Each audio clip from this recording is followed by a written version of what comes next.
Try natin dito guys, mag casting ultralight gamit natin. Yan, gamit natin ultralight tsaka master elimino. Try muna natin dito guys, tapos lipat tayo mamaya sa mababaw.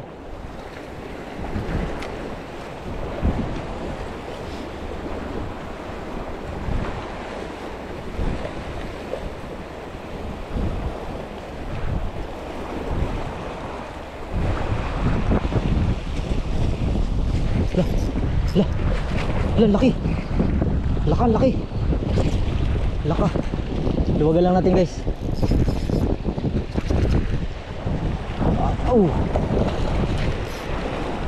Luwagan lang natin dahil balo yan. Yan na, tumakbo na. Hindi naman yan siya nananabit guys. Ang ano lang, yung wag lang mawala intention. Kinain agad ang needlefish. Kinain agad ang needlefish.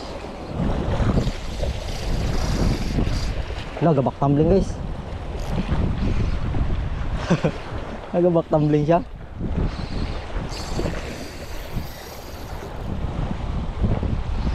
Lah, yun na, tanggal na guys.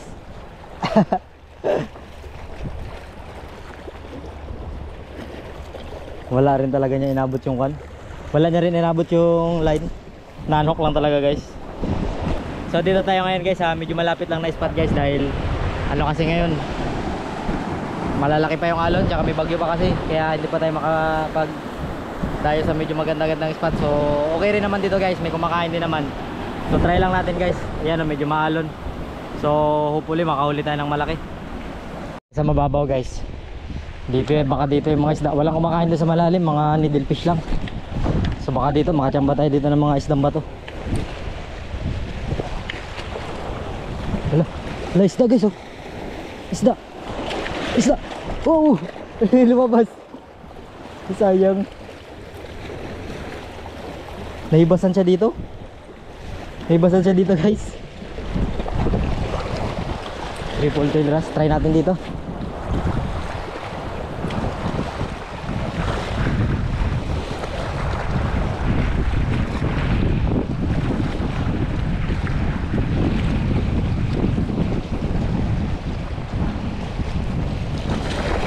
Huli. Lakas guys. Lakas.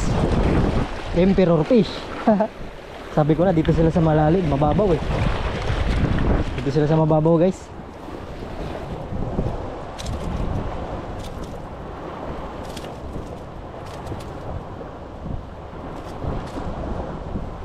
Guys, oh, emperor fish. Unang huli natin. Mali ako eh, dapat inabangan ko doon kung saan dadaan yung ano na yun, malaking wrasse. Triple tail wrasse guys, ang laki. Okay.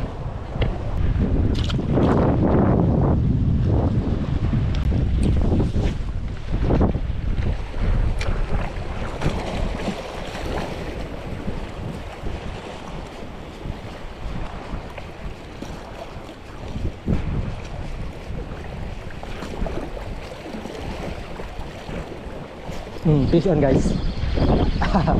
Fish on, emperor fish to ulit guys. Pag mga ganitong kain.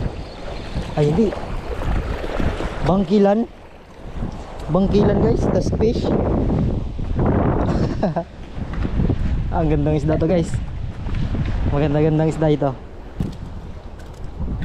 So matagal na ako hindi nakakahuli ulit ng ganito guys. Matagal-tagal na rin ako hindi nakakahuli ng ganito. So yung nakahuli ako nito dati talaga, yung marami akong nahuli nito dati dito rin. So malamang dito talaga sila marami yung mga ganitong isda. Sa Tagalog mas kilala to guys na bangkilan.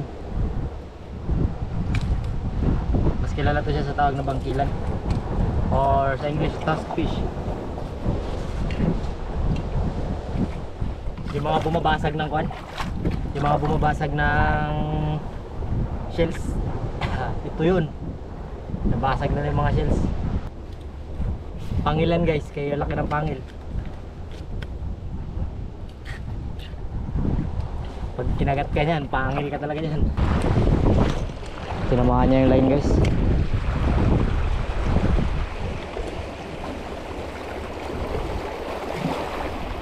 Bigla siya magkagat ulit na Tamaan talaga siya ng kabil. Dala talaga yan siya guys sa sabang guys. Oh! Akala ko kung ano lang. Isda pala. Ah, malaking honeycomb grouper.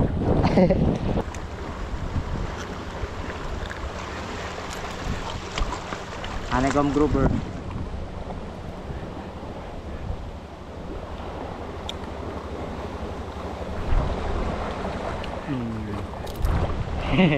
Good size.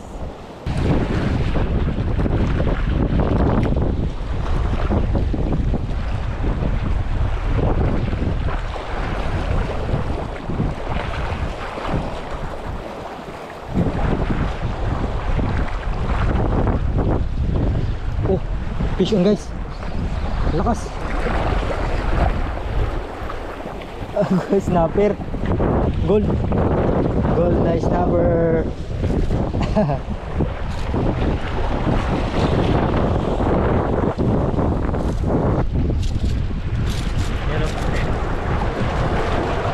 Gold na snapper guys.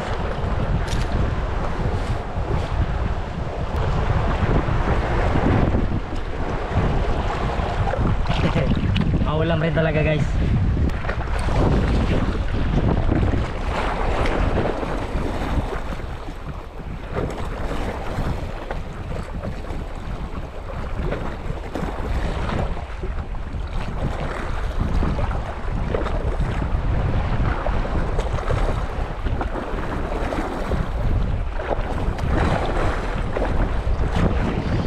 Uli guys. Suno guys. Suno guys oh. Ano? Strawberry. Strawberry guys, kumain.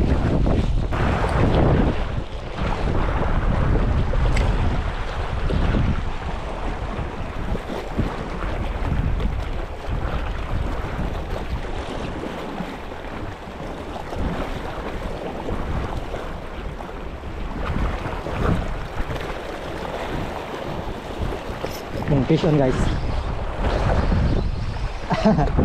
Checkered snapper guys. Langanin ko pala. Checkered snapper guys.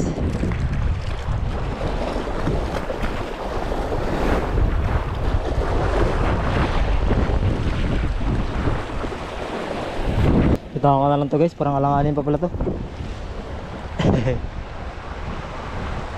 Takbo. Buhay pa. Bumalik sa kamay ko.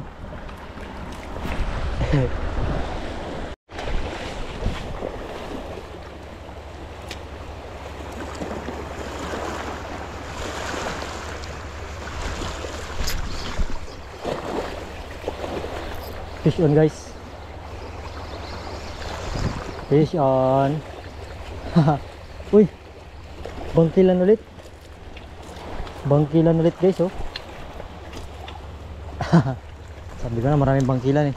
Yung mga una kong isda guys nilagay ko na sa bangka kaya baka mabulok.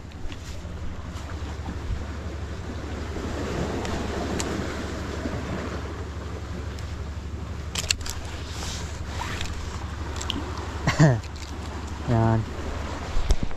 So yung mga nauna kong nahuli guys nilagay ko na sa box para hindi masira.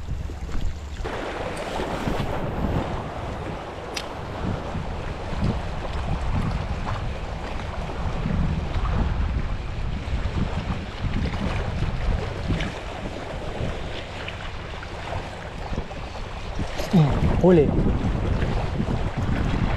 Huli guys. Aroy. Sumasabit ka pa dyan.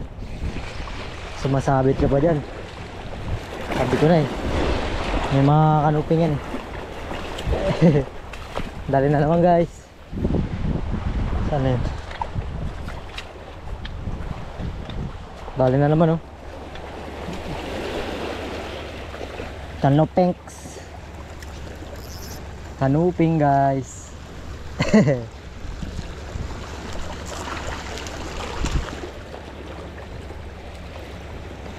Dali ang kanuping.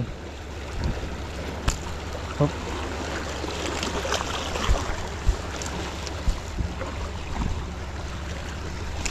Okay. Kahit tanghali na guys, nagkakagat pa rin sila. So kunat na pakainin ng isda guys. So nakakuha na rin tayo ng pangulam. Meron ako doong 5 na ikip plus 2 dito. Okay na yan. So ganyan talaga guys. Ito hindi ko naman in-expect na na makahuli talaga ako ng marami, dahil ito malapit lang yung spot na to guys, dito lang to sa amin. So hanggang sa muli guys.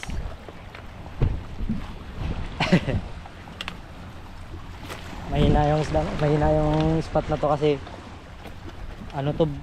marami na rin dumadayo dito eh. Marami na rin dumadayo. Tsaka tanghali na rin guys talaga. Pag tanghali na yan talaga, ang kunat na yan pakainin ng isda. Kakain pero hindi sila ganun ka-active. Susunod tapos hindi kakagat. Paasa lang, mga paasa. So hanggang dito na lang guys. Kita-kits na lang next episode. Pabush.